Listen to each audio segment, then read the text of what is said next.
Por muitos considerado o mais belo avião de todos os tempos, o Lockheed Constellation, em suas diferentes versões, não foi apenas belo, ele foi muito competente. Ele era uma tremenda máquina a seu tempo. E é isso que a gente vai ver agora.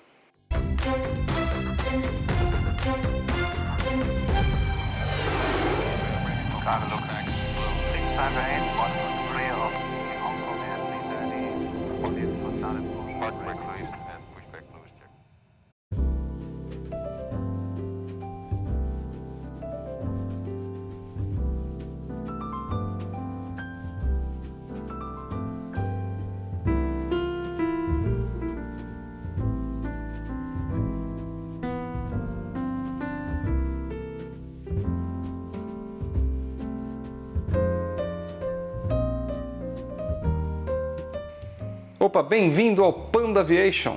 E hoje a gente vai falar de um avião que eu adoro, aliás que eu sou fanático por ele. Lockheed Constellation, e o Lockheed Super Constellation e o Lockheed Starliner, que a despeito de serem muito parecidos, na verdade são três plataformas com diferenças importantes entre si.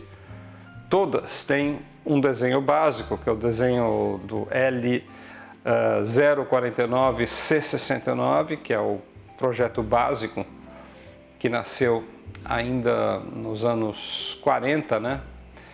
E que viria a ser fabricado até 1958. O Constellation foi o máximo, para muita gente, o máximo do desenvolvimento de aeronaves quadrimotoras a pistão em todos os tempos. Talvez o DC-7C seja o único que lhe faz sombra, mas o Starliner, sua última versão, era um avião incrível. Ele era capaz de fazer voos sem escalas de 23 horas. A TWA, por exemplo, voava de Los Angeles e São Francisco para Londres e Paris sem escalas num Constellation, passando pelo Polo Norte. Isso nos anos 50. Mas essa história de sucesso, 856 foram fabricados, foi abruptamente cortada com o advento dos jatos, né? A chegada do Comet em menor escala, mas sobretudo do DC-8 do 707. Acabou com a carreira do Constellation e relegou os cones, né? Como era o apelido deles, a basicamente companhias de segunda classe em países de terceiro mundo ou transportar carga. Como principal transporte, como flagship das grandes companhias aéreas do mundo, transportando passageiros, a carreira do Constellation acaba mais ou menos nessa fase, 58, 59. No Brasil ele também voou bastante. Ele voou de 1945 a 1968 por 4 operadoras. Ele voou na Panair do Brasil inicialmente, depois ele voou na Varig, na Real, e teve um só que voou numa empresa cargueira chamada Arruda e que infelizmente caiu porque colocaram combustível errado. O avião decolou e acabou caindo, porque, claro, se põe combustível errado, não dá ruim, né? De qualquer maneira, o Constellation foi uma aeronave super importante na história da aviação mundial. Como eu falei, 856 produzidos. Ele foi muito importante na história da aviação comercial brasileira. Foi nas asas de um Constellation que a Panair cruzou o Atlântico Sul pela primeira vez. Ele foi o equipamento usado pela Varig para iniciar as rotas para Nova York e pela Real para voar até Tóquio, com múltiplas escalas, começando em 9 de julho de 1960. Ou seja, história, páginas bonitas e algumas tragédias, inclusive no Brasil, né? Nós tivemos alguns acidentes fatais com Constellation no Brasil. São parte dessa história incrível, magnífica, dessa belíssima aeronave. Ele, na verdade, é um avião cultuado até hoje, porque para muita gente, e eu me incluo nesse grupo, ele é uma das mais lindas aeronaves já construídas. Basta você chegar perto de um e olhar como ele é imponente, como ele é elegante, tanto em solo, parado, quanto voando. Ele é muito gracioso, as linhas dele são incríveis. O que, por sinal, é característica da Lockheed, né? A Lockheed não sabe, como a Embraer, ela não sabe e não consegue fazer avião feio. E o Constellation é um dos mais lindos de todos os tempos, sem sombra de dúvida, né? Isso ninguém pode negar, aquela cauda tríplice, a maneira como ele fica parado, alto no chão, os longos trens de pouso. Ele é uma aeronave magnífica, assim, uma peça de engenharia magnífica. Então vamos ver um pouquinho da história dele. Com a eclosão da Segunda Guerra, nasce a necessidade urgente da criação de grandes transportes quadrimotores para levar as tropas. E além disso, surge um novo motor, o Wright Cyclone, com quase 3.000 cavalos de potência, que permitia que essas aeronaves saíssem das pranchetas e ganhassem os céus. A questão é que a Lockheed não tinha experiência nenhuma com quadrimotores. A Douglas já tinha o DC-4, logo desenvolveria o DC-6, e outra concorrente, a Boeing, já vinha com o Boeing 307 e o 377, baseado na B-29. Todos projetos criados, desenvolvidos no final da Segunda Guerra. Então a Lockheed se debruçou nas pranchetas e criou o modelo 44 Excalibur, e que inicialmente tinha uma cauda dupla. Mostrado às principais clientes Pan American e TWA, várias modificações foram solicitadas que faziam dele uma aeronave mais rápida, mais potente, e a cauda tríplice, que viria a ser a marca registrada do Constellation, é dessa época.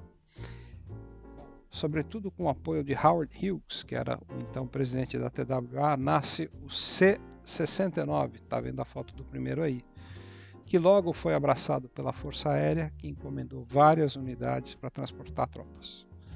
Mas o conflito já estava chegando ao fim e logo esses aviões acabaram ficando redundantes. Voltaram para os Estados Unidos, foram adaptados e aí sim nasceu, vamos dizer assim, a primeira versão civil, o modelo L-49 Constellation, que teve na TWA, claro, sua primeira compradora. Até porque é bom lembrar que o Howard Hughes foi realmente a pessoa que mais ajudou a definir os parâmetros do novo avião. Ainda no ano de 45, a TWA recebe as primeiras unidades, inicialmente modelos de guerra convertidos para o transporte de passageiros, ao mesmo tempo que vai aumentando sua frota e vê sua concorrente Pan American também se preparando para receber os primeiros. Mas a TWA saiu na frente e foi essa a empresa que inaugurou os primeiros serviços transatlânticos regulares entre Estados Unidos e Europa, operados com Constellation, da versão 049, que é a primeira. Esses aviões partiam de Nova York e faziam duas escalas, uma em Gander, na Terra Nova, e a outra em Shannon ou Prestwick, na Irlanda, antes de chegarem nos destinos principais, Paris, Londres e Roma. O fato é que o Atlântico Norte estava sendo cruzado pela primeira vez com aeronaves baseadas em terra de forma regular, e essa é a principal importância do Constellation. Ele foi o melhor equipamento no pós-guerra e o equipamento que permitiu que várias companhias aéreas passassem a fazer serviços sobre os oceanos, empregando aviões baseados em terra e não hidroaviões. A Pan American foi uma delas. É por isso também que a Panair do Brasil, que era uma subsidiária da Pan American, foi uma das primeiras a receber Constellation no mundo. O primeiro foi entregue em 31 de março de 46. Em abril, ele já começou a voar para a Europa, a gente está vendo um deles aí em Zurique, e a Panair teve a primazia aí de inaugurar vários serviços nos anos de 1946, 47 e até 1950. Ela começou a unir o Brasil ao velho continente em serviços regulares, todos eles operados pelos Constellation. Na verdade, a Panair recebeu uma combinação de 049 e um modelo um pouquinho superior, que era o 649 com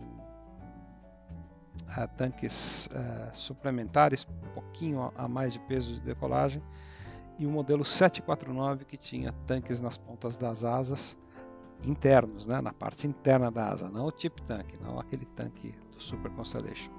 Mas o 749, esse modelo, foi um sucesso incrível. E a Panair, com seu 049, foi inaugurando linhas assim, entre Brasil, Europa, África, Oriente Médio. Voou para o Cairo, voou para Beirute. Na América do Sul, voava para Lima, para Santiago do Chile, Montevideo, Buenos Aires.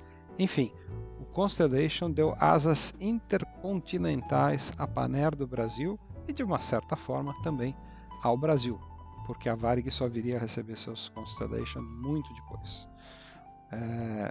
Portanto, é inegável na história da aviação comercial brasileira a importância do modelo Constellation como um verdadeiro bandeirante, um pioneiro das rotas intercontinentais.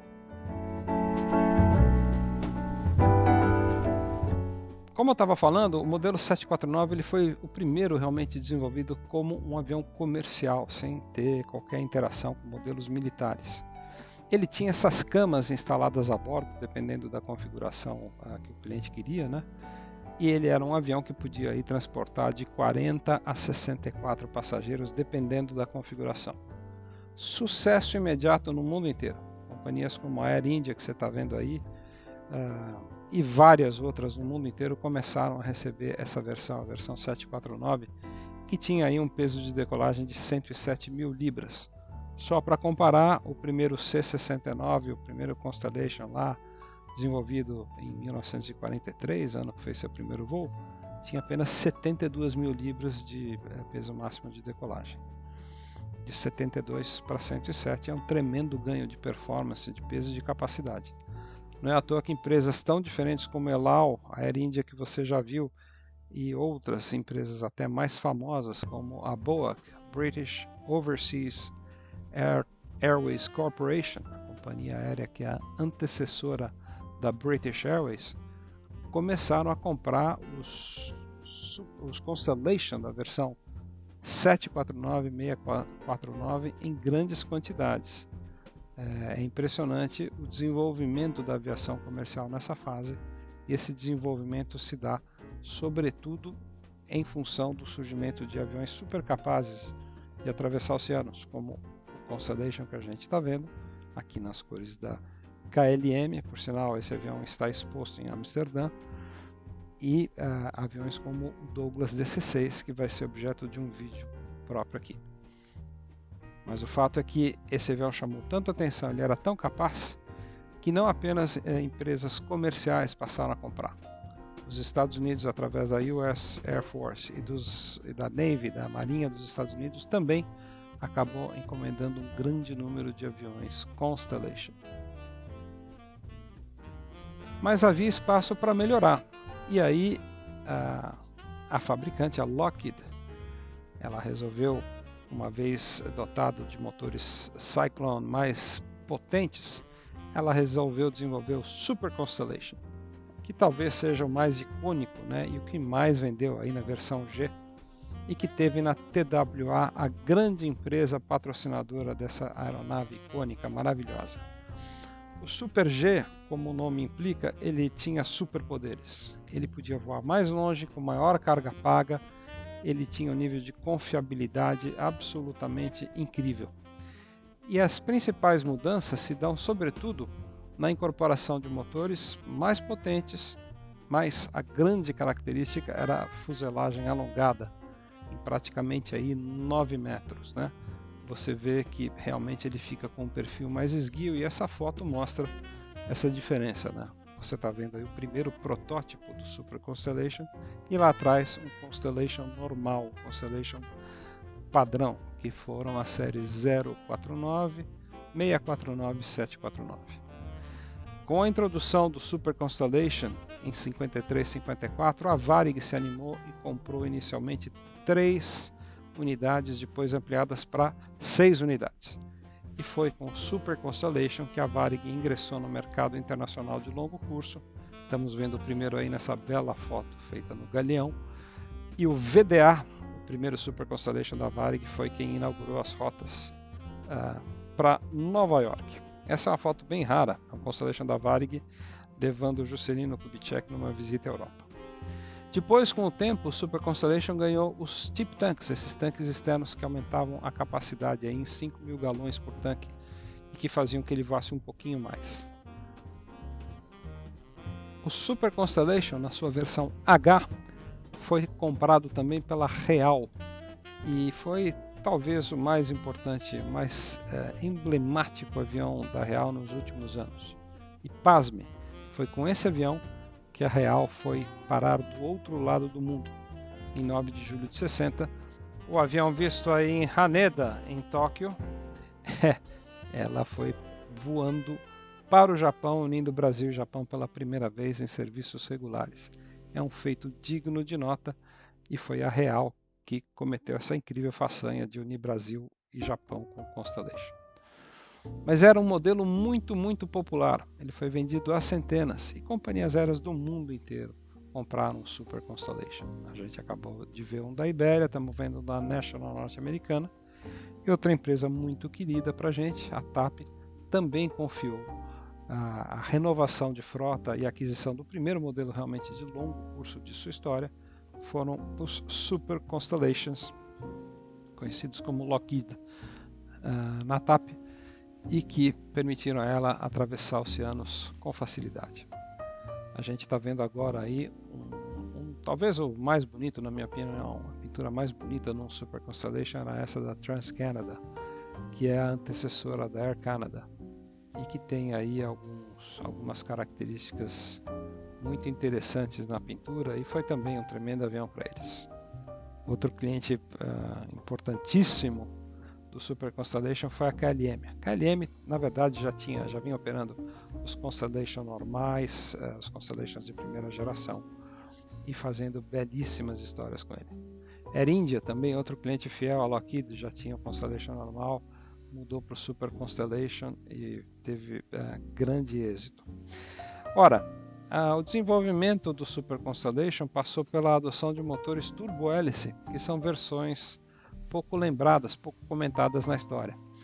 Os turbo-hélices Constellation, na verdade, acabaram se transformando em aviões de uso sobretudo militar. Não existem Constellations ou Super Constellations movidos a motor turbo-hélice que tenham servido as linhas regulares, linhas comerciais. Mas seja como for, esse Constellation com motores turbo-hélice acabou ganhando um apelido maroto, Elation, e esse apelido tem a ver com o desenvolvimento do Electra, né? O pessoal brincava que a combinação dos turboprops, né, dos Allisons que tinham sido desenvolvidos para o Electra na fuselagem, na célula, enfim, na aeronave Constellation, Electra mais Constellation dava o Elation. Agora vamos falar do desenvolvimento máximo da família Constellation, o Starliner, que é um ultra, super, mega, hiper, super Constellation. O que ele tem de tão diferente dos outros Constellation? Em primeira vista, você olha para o desenho, para o perfil dele e fala, tirando o nariz que acomodava um radar maior, pouca coisa. Mas não. A diferença estava sobretudo em novas asas, que acomodavam mais combustível e permitiam a ele uma performance de subida, enfim, de desempenho inigualável em relação ao Super Constellation normal que você vê no alto da foto. Acontece que o Starliner, né, fez seu primeiro voo numa época em que os primeiros jatos também estavam saindo das pranchetas e ganhando os céus. E a despeito da TWA ter sido a empresa que mais apostou nesse projeto, ele não voou muito alto não. E, olha, é importante dizer, predicados esse avião tinha de sobra. Tendo feito seu primeiro voo em 20 de setembro de 56, os Starliners entraram em serviço juntamente com os primeiros jatos, Boeing 707 e DC-8. Por isso ele não vendeu tão bem. Mas essa maravilha tecnológica podia voar 24 horas sem escalas. A Lufthansa é uma das clientes que melhor operou o Starliner antes de também mudar para a turma do jato. Mas a Air France e a TWA, eles voavam o Starliner no máximo do seu alcance. Por exemplo, tinham voos entre a costa oeste dos Estados Unidos e a Europa sem escalas, viagens que chegaram a durar 22, 21 até 23 horas. Esses aviões foram também abraçados por algumas empresas sul-americanas, como é o caso da Transatlântica Argentina, que operou entre 1960 e 61 com Starliners em voos regulares da Argentina para a Europa com escala no Brasil. E o Constellation só não voou mais por causa dos jatos. Eles rapidamente viraram cargueiros, foram vendidos a empresas de terceiro mundo e em 1968 os últimos que transportavam passageiros foram finalmente aposentados. Existem ainda 2 Constellation no mundo voando. Esse é um deles, Coney, que está na Austrália, e outro que é bastante mais famoso, sobretudo por estar na Europa, que é o Breitling Super Constellation. Eles têm voado pouco nesses tempos de pandemia, mas ambos se encontram em perfeitas condições operacionais, se exibem em airshows e fazem a alegria dos spotters e dos entusiastas, porque ver um Constellation voando é uma experiência única. O Brasil é um dos poucos países que ainda mantém um Constellation em conservação no Museu da TAM, que embora esteja fechado, é dono dessa máquina maravilhosa, um 749, que não chegou a ser originalmente da Pan Air do Brasil, mas que felizmente está preservado nas cores da icônica Companhia Aérea Brasileira.